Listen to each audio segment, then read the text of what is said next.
अस्सलाम वालेकुम दोस्तों, ਤੁਹਾਡਾ ਮੇਜ਼ਬਾਨ ਹਾਫਿਜ਼ ਵਕਾਸ ਅੱਜ ਇੱਕ ਨਵੇਂ ਟਾਪਿਕ ਦੇ ਨਾਲ ਤੁਹਾਡੀ ਖਿਦਮਤ 'ਚ ਹਾਜ਼ਰ। ਅੱਜ ਅਸੀਂ ਇੱਕ ਬੜੇ ਅਹਿਮ ਟਾਪਿਕ 'ਤੇ ਗੱਲ ਕਰਾਂਗੇ ਜਿਹੜਾ ਕਿ ਗੰਦਮ ਦੀ ਫਸਲ ਦੇ ਸਭ ਤੋਂ ਅਹਿਮ ਮਰਹਲਾ ਹੈ। ਉਹਦੇ ਬਾਰੇ ਗੱਲ ਕਰਾਂਗੇ ਜਿੱਥੇ ਜ਼ਿਮੀਂਦਾਰ ਭਰਾ ਸਾਡਾ ਥੋੜ੍ਹੀ ਜਿਹੀ ਕੁਤਾਹੀ ਕਰਦਾ ਜਿਸ ਵਜ੍ਹਾ ਤੋਂ ਜੀ ਉਸ ਦਾ ਉੱਥੋਂ ਹੀ ਉਹਨੂੰ ਬਿਲਕੁਲ ਡਿਫਰੈਂਸ ਜਾਂ ਫ਼ਰਕ ਪੈ ਜਾਂਦਾ। ਅਤੇ ਅਸੀਂ ਜਿਹੜੇ ਜਾ ਕੇ ਦੇਖਦੇ ਐਂਡ 'ਤੇ ਵੀ ਯਾਰੋ ਇਸ ਵਾਰੀ ਕਿਉਂ 10 ਮਣ 15 ਮਣ 20 ਮਣ ਐਵਰੇਜ ਘੱਟ ਆਈ ਹੈ। ਉਹ ਵਜ੍ਹਾ ਕੀ ਹੁੰਦੀ ਹੈ? ਪਹਿਲਾ ਪਾਣੀ ਉਹਦਾ ਅਹਿਮ ਜੁਜ਼ ਹੁੰਦਾ ਜਿਹੜਾ ਅਸੀਂ ਗੌਰ ਨਹੀਂ ਕਰਦੇ। ਪਹਿਲੇ ਪਾਣੀ 'ਤੇ ਅਹਿਮ ਜਿਹੜੀ ਹੁੰਦੀਆਂ ਖਾਦਾਂ ਹੁੰਦੀਆਂ ਜਿਹੜੀਆਂ ਅਸੀਂ ਗੌਰ ਨਹੀਂ ਕਰਦੇ। ਅਗਰ ਅਸੀਂ ਉਹ ਟਾਈਮ 'ਤੇ ਅਗਰ ਅਸੀਂ ਉਹਨੂੰ ਬੜੇ ਟੈਕਨੀਕਲ ਤਰੀਕੇ ਨਾਲ ਵੇਖ ਕੇ ਸਮਝਦਾਰੀ ਦੇ ਨਾਲ ਕਰਾਂਗੇ ਤਾਂ ਪੈਦਾਵਾਰ ਵੱਧ ਜਾਏਗੀ। ਅਗਰ ਅਸੀਂ ਥੋੜ੍ਹੀ ਜਿਹੀ ਲਾਇਲਮੀ ਕਰਾਂਗੇ ਤਾਂ ਪੈਦਾਵਾਰ ਘੱਟ ਜਾਏਗੀ। ਸਾਰੇ ਦੋਸਤਾਂ ਦਾ ਇੱਕੋ ਸਵਾਲ ਹੁੰਦਾ ਵੀ ਜੀ ਪਹਿਲਾ ਪਾਣੀ ਕਦੋਂ ਲਾਉਣਾ ਚਾਹੀਦਾ। ਕੋਈ ਕਹਿੰਦਾ ਜੀ ਤੁਸੀਂ ਜਾਓ ਨਾ ਜ਼ਿਮੀਂਦਾਰਾਂ ਕੋਲ ਮੁਖਤਲਿਫ ਤੁਹਾਨੂੰ ਜਵਾਬ ਮਿਲਦੇ ਹੈ। ਇੱਕ ਮੈਂ ਬੈਠਾ ਹੋਵੇ ਜ਼ਿਮੀਂਦਾਰ ਕੋ ਬਜ਼ੁਰਗ ਕਹਿੰਦੇ ਨੇ ਜੀ ਜਦੋਂ ਕਣਕ ਦਾ ਵੱਲ ਮਾਰੇ ਨਾ ਜੀ ਵੱਲ ਮਾਰਨ ਲੱਗ ਪਵੇ ਪੱਤਾ ਫਿਰ ਪਾਣੀ ਲਾਉਣਾ ਚਾਹੀਦਾ। ਮੈਂ ਕਿਹਾ ਠੀਕ ਹੋ ਬਜ਼ੁਰਗੋ, ਤੁਹਾਡੀ ਆਪਣੀ ਇੱਕ ਅਸੈਸਮੈਂਟ ਹੈ ਪਰ ਸਾਇੰਸ ਕੀ ਕਹਿੰਦੀ ਤੁਹਾਨੂੰ ਅੱਜ ਉਹ ਦੱਸਦੇ ਹਾਂ। ਅਤੇ ਸਭ ਤੋਂ ਪਹਿਲੇ ਜੀ ਇਹ ਗੱਲ ਆਪਣੇ ਪੱਲੇ ਬੰਨ੍ਹ ਲਓ। ਤੁਸੀਂ ਬਜਾਏ ਪੌਦਾ ਪੱਟ ਕੇ ਵੇਖਣ ਦੇ 2-3 ਚੀਜ਼ਾਂ ਹੁੰਦੀਆਂ ਦੇਖ ਕੇ ਬੰਦਾ ਚੈੱਕ ਕਰ ਲੈਂਦਾ ਵੀ ਪਾਣੀ ਲਾਉਣ ਦਾ ਕਿਸ ਟਾਈਮ ਹੋ ਗਿਆ। ਸਭ ਤੋਂ ਪਹਿਲੇ ਤਾਂ ਆਸਾਨ ਤਰੀਕਾ ਜਿਹੜਾ ਹੈ ਨਾ, ਤੁਸੀਂ ਆਪਣੇ ਖੇਤ ਵਿੱਚ ਜਾਣਾ। ਖੇਤ ਵਿੱਚ ਜਾ ਕੇ ਤਾਂ ਤੁਸੀਂ ਉਹਦੇ ਪੱਤਿਆਂ ਦੀ ਤਾਦਾਦ ਗਿਣਨੀ ਹੈ। ਅਗਰ ਪੌਦਾ ਚੌਥਾ ਪੱਤਾ ਕੱਢਦਾ ਹੋਇਆ ਫਿਰ ਪਾਣੀ ਲਾਉਣ ਵਾਲਾ ਹੋ ਗਿਆ। ਦੁਬਾਰਾ ਫਿਰ ਇਹ ਗੱਲ ਸੁਣ ਲਓ, ਅਗਰ ਪੌਦਾ ਚੌਥਾ ਪੱਤਾ ਕੱਢਦਾ ਹੋਇਆ ਜਾਂ ਉਹਨੇ ਕੱਢ ਲਿਆ ਹੈ ਅਤੇ ਜਾਂ ਕੱਢਣ ਲੱਗਾ ਹੈ, ਉਹ ਜਿਹਾ ਟਾਈਮ ਹੈ ਪਾਣੀ ਲਾਉਣ ਦਾ।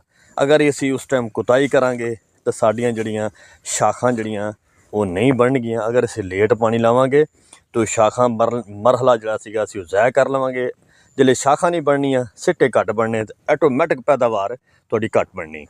ਅਕਸਰ ਦੋਸਤ ਪਾਣੀ ਲਾਉਂਦੇ ਆ 20 ਦਿਨ ਬਾਅਦ 25 ਦਿਨ ਬਾਅਦ 35 ਦਿਨ ਬਾਅਦ 30 ਦਿਨ ਬਾਅਦ। ਉਹ ਫਿਰ ਤੁਹਾਨੂੰ ਦੱਸਦੇ ਆ ਕਿਉਂ ਇਸ ਤਰ੍ਹਾਂ ਕਰ ਰਹੇ ਹੁੰਦੇ ਆ।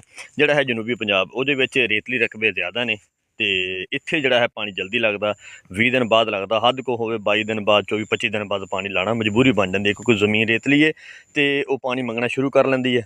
ਅਤੇ ਉਹ ਜ਼ਿਮੀਂਦਾਰ ਸਿਰਫ ਇਹ ਦੇਖਦਾ ਵੀ ਜਿਹੜੇ ਜ਼ਮੀਨ ਨੇ ਪਾਣੀ ਮੰਗਿਆ ਤਾਂ ਪਾਣੀ ਠੋਕ ਦੇਣਾ। ਇਵੇਂ ਨਹੀਂ, ਪੱਤਾ ਚੌਥਾ ਦੇਖ ਕੇ ਪਾਣੀ ਲਾ ਦੇਣਾ ਤਾਂ ਉਹ ਆਟੋਮੈਟਿਕ 18 ਦਿਨ ਤੋਂ ਬਾਅਦ ਪੱਤਾ ਚੌਥਾ ਨਿਕਲ ਰਿਹਾ ਹੁੰਦਾ, ਤੁਸੀਂ ਉਹਨੂੰ ਪਾਣੀ ਲਾ ਦੇਣਾ। ਇੱਕ ਚੀਜ਼ ਹਾਂ, ਅਗਰ ਤੁਸੀਂ ਜਿੱਥੇ ਪਹਿਲੇ ਝੋਨਾ ਲਾਇਆ ਵਾ ਤੁਸੀਂ ਚਾਵਲ ਲਾਏ ਹੋਏ ਸੀਗੇ ਉੱਥੇ ਅਗਰ ਤੁਸੀਂ ਉਸੇ ਵੱਤਰ 'ਤੇ ਤੁਸੀਂ ਬਿਜਾਈ ਕੀਤੀ ਤਾਂ ਉਹ ਜ਼ਰਾ ਨਮੀ ਰੱਖਣਾ ਰਕਬਾ ਹੁੰਦਾ। ਹਾਂ, ਸਾਨੂੰ ਮਕਸਦ ਹੁੰਦਾ ਝਾੜ ਬਣਾਉਣ ਵਾਸਤੇ ਵੀ ਨਮੀ ਰਵੇ ਜ਼ਮੀਨ 'ਚ। ਅਗਰ ਨਮੀ ਹੈ ਫਿਰ ਨਹੀਂ ਪਾਣੀ ਐਵੇਂ ਠੋਕ ਦੇਣਾ।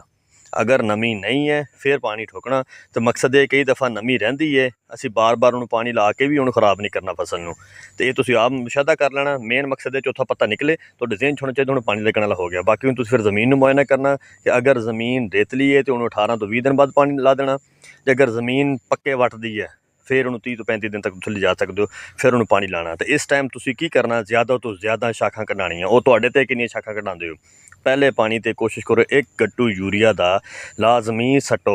ਇਸ ਤੋਂ ਵਧਾ ਵੀ ਲਵੋਗੇ ਤਾਂ ਮੌਤ ਨਹੀਂ ਪਏਗੀ ਕਿਉਂਕਿ ਇਸ ਟਾਈਮ ਟਿੱਲਰ ਬਣਨੇ ਹੋ, ਸ਼ਾਖਾਂ ਬਣਨੀਆਂ, ਝਾੜ ਬਣਨਾ ਤਾਂ ਬੜਾ ਅਹਿਮ ਮਰਹਲਾ ਹੁੰਦਾ। ਅਤੇ ਅਗਰ ਤੁਸੀਂ ਉਸ ਨੂੰ ਕਵਰ ਕਰ ਗਏ ਤਾਂ ਮੈਂ ਕਹਿੰਦਾ ਤੁਸੀਂ ਮੇਲਾ ਲੁੱਟ ਗਏ। ਅਤੇ ਇਸ ਲਈ ਤੁਸੀਂ ਯੂਰੀਆ ਲਾਜ਼ਮੀ ਪਾਣੀ ਹੈ। ਨਾਲ ਅਗਰ ਸਲਫਰ ਪਾ ਲਓਗੇ ਤਾਂ ਕਿਆ ਬਾਤ ਹੈ। 2 ਕਿਲੋ ਸਲਫਰ ਪਾ ਲਓਗੇ ਤਾਂ ਵੀ ਸ਼ਾਨਦਾਰ ਰਹੇਗਾ। ਜ਼ਿੰਕ ਪਾ ਲਓਗੇ 3 ਕਿਲੋ, ਕਿਆ ਬਾਤ ਹੈ। ਫਿਰ ਤਾਂ ਆਪਣਾ ਇੱਕ ਫਾਇਦਾ ਹੈ ਝਾੜ ਬਣਾਉਣ 'ਚ ਬੜਾ ਅਹਿਮ ਰੋਲ ਆਉਣ ਦਾ। ਅਗਰ ਤੁਸੀਂ ਕੀ ਕਰਦੇ ਹੋ ਪਹਿਲੇ ਪਾਣੀ 'ਤੇ ਯੂਰੀਆ ਇਕੱਲੀ ਲਾਉਂਦੇ ਹੋ ਤਾਂ ਫਿਰ ਤੁਸੀਂ ਉੱਤੋਂ ਸਪਰੇਅ ਕਰ ਲਓਗੇ ਜ਼ਿੰਕ ਦੀ, ਚਲੇਟਡ ਜ਼ਿੰਕ ਹੋਵੇ। ਇਹ ਤੁਸੀਂ ਕਰਨਾ। ਇਵੇਂ ਕੋਈ ਦਿਗੜ ਮੇਲ ਕਰਕੇ ਤੁਸੀਂ ਸਪਰੇਅ ਨਹੀਂ ਕਰਨੀ। ਇਹਨੂੰ ਪੱਤੇ ਜਲਾ ਕੇ ਬੈਠੇ ਹੋਵੋ ਤਾਂ ਕਿ ਝਾੜ ਜਿਹੜਾ ਉਹ ਮੈਕਸੀਮਮ ਤੁਹਾਡਾ ਬਣੇ। ਬਾਰ ਕਹਾਂਗਾ ਇੱਥੋਂ ਤੁਹਾਡਾ 10 ਤੋਂ 15 ਮਣ ਦਾ ਫਾਇਦਾ ਹੋਣਾ ਹੁੰਦਾ, ਇੱਥੋਂ ਨੁਕਸਾਨ ਹੋਣਾ ਹੁੰਦਾ। ਇਹ ਤਾਂ ਹੋ ਗਿਆ ਇੱਕ ਤਰੀਕਾ ਜੱਜ ਕਰਨ ਦਾ ਪੌਦੇ ਨੂੰ ਦੇਖ ਕੇ ਪਾਣੀ ਲਾਉਣ ਦਾ। ਦੂਸਰਾ ਤਰੀਕਾ ਹੈ ਤੁਸੀਂ ਇੱਕ ਪੌਦਾ ਪੱਟੋਗੇ, ਅਗਰ ਉਹ ਪੌਦੇ ਦੇ ਸ਼ੁਰੂ ਵਿੱਚ ਜੜ੍ਹਾਂ ਬਣਨੀਆਂ ਸ਼ੁਰੂ ਹੋ ਗਈਆਂ ਜਿਹੜੀ ਕਿ ਪੌਦੇ ਦੀ ਅਸਲ ਜੜ੍ਹਾਂ ਹੁੰਦੀਆਂ ਤਾਂ ਫਿਰ ਪਾਣੀ ਲਾਉਣਾ ਤੁਹਾਡੇ 'ਤੇ ਫਰਜ਼ ਹੋ ਗਿਆ। ਠੀਕ ਹੈ ਨਾ ਜੀ। ਉਹ ਇੱਕ ਟੈਕਨੀਕਲ ਤਰੀਕਾ ਅਗਰ ਤੁਸੀਂ ਦੇਖ ਲਓਗੇ ਤਾਂ ਵੀ ਠੀਕ ਹੈ। ਇੱਕ ਤਾਂ ਜੜ੍ਹ ਹੁੰਦੀ ਹੈ ਜਿਹੜੀ ਉਹਦੇ ਦਾਣੇ ਵਿੱਚੋਂ ਨਿਕਲਦੀ ਹੈ, ਉਹਨੂੰ ਤੁਸੀਂ ਕਹੋਗੇ ਉਹ ਆਰਜ਼ੀ ਜੜ੍ਹਾਂ ਹੁੰਦੀਆਂ ਨੇ। ਅਤੇ ਜਿਹੜੀਆਂ ਜੜ੍ਹਾਂ ਮਕਸਦ ਉਹ ਪੌਦੇ ਦੇ ਮੁੱਢ ਦੇ ਵਿੱਚੋਂ ਨਿਕਲਣੇ ਸ਼ੁਰੂ ਹੋ ਜਾਣਗੀਆਂ ਉਹ ਤੁਹਾਡੀਆਂ ਪਰਮਾਨੈਂਟ ਜੜ੍ਹਾਂ ਹੁੰਦੀਆਂ। ਅਤੇ ਉਹ ਤੁਸੀਂ ਜਿਸ ਟਾਈਮ ਤੁਸੀਂ ਚਾਹੁੰਦੇ ਹੋ ਵੀ ਝਾੜ ਵਧੇ, ਉਹ ਜੜ੍ਹਾਂ ਵਧਣ, ਉਹਨੂੰ ਫੌਰੀ ਖੁਰਾਕ ਚਾਹੀਦੀ ਹੁੰਦੀ ਉੱਥੇ।